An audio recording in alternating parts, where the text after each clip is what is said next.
Hi friends, எல்லோரும் எப்படி இருக்கீங்க? நல்லா இருக்கீங்களா? காலையில் சாப்பிட்டீங்களா?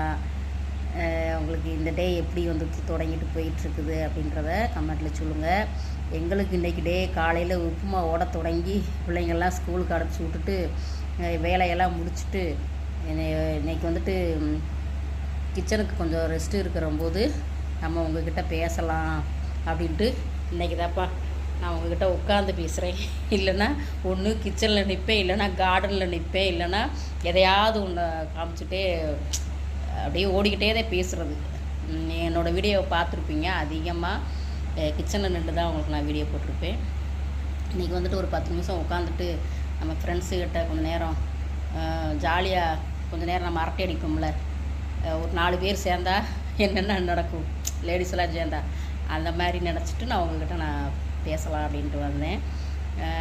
காலையில் நீங்கள் என்ன சாப்பிட்டீங்க அப்படின்றத கமெண்ட்டில் சொல்லுங்கள். நான் பேசுகிறதோ இல்லை நான் வீடியோ போடுறது உங்களுக்கு பிடிச்சிருந்தால் லைக், ஷேர், நம்ம சேனலை சப்ஸ்கிரைப் பண்ணிக்கோங்க. ஓகேங்களா? ஒன்றும் இல்லை, இன்றைக்கி நான் ஒரு சின்ன டெஸ்ட்டு உங்களுக்கு, அது வந்துட்டு நீங்கள் கரெக்டாக சொல்கிறீங்களா, பாஸ் பண்ணுறீங்களான்னு பார்ப்போம். ரொம்ப பெருசாகலாம் பில்டப்லாம் கொடுக்கலங்க. என்னன்றதை நான் காமிக்கிறேன், நீங்கள் பார்த்துட்டு சொல்லுங்கள். இது உங்களுக்கு தெரியுதாங்க? இது என்ன பழம், இது என்ன பழம் அப்படின்றத சொல்லுங்கள். 2 பழம் வச்சுருக்கிறேன், ரெண்டுமே பிளாக்காக தான் இருக்குது. என்ன பழம் அப்படின்றத கமெண்ட்டில் சொல்லுங்கள். ஓகேங்களா? அதுதான் உங்களுக்கு டெஸ்ட்டு.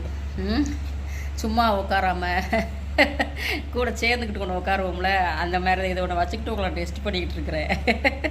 ஓகேங்களா? அதனால் ரெண்டுமே ஒரே கலரில் இருக்கிறதுனால வித்தியாசம் உங்களுக்கு தெரியுதா? அப்படி தெரிஞ்சால் அது என்னென்ன பழம் அப்படின்றது எத்தனை பேர் சொல்கிறீங்க அப்படின்றதுக்காக தான் அந்த வீடியோ. ஓகேங்களா? வேறு எதுவும் தப்பாக நினச்சிக்காதீங்க. என்னடா அந்த அம்மா உட்காந்துக்கிட்டு ரொம்ப பில்டப்லாம் கொடுத்துக்கிட்டு இருந்துச்சு, கடைசியில் இடத்தையே காமிச்சு என்னமோ கேட்குது அப்படின்னு நினைக்காதீங்க. இன்னொரு வாட்டி காமிக்கிறேன், பார்த்துக்கோங்க. சரிங்களா?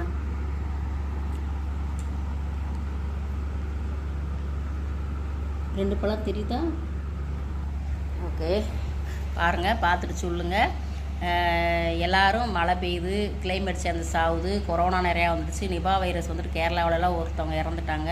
அதனால் நமக்கு பாதிப்பு இருக்காதுன்னு சொல்கிறாங்க. இருந்தாலும் நம்ம சேஃப்டியாக இருக்கணும்ல, அதனால் எல்லோரும் சேஃப்டியாக இருங்க, சேஃபாக இருங்க.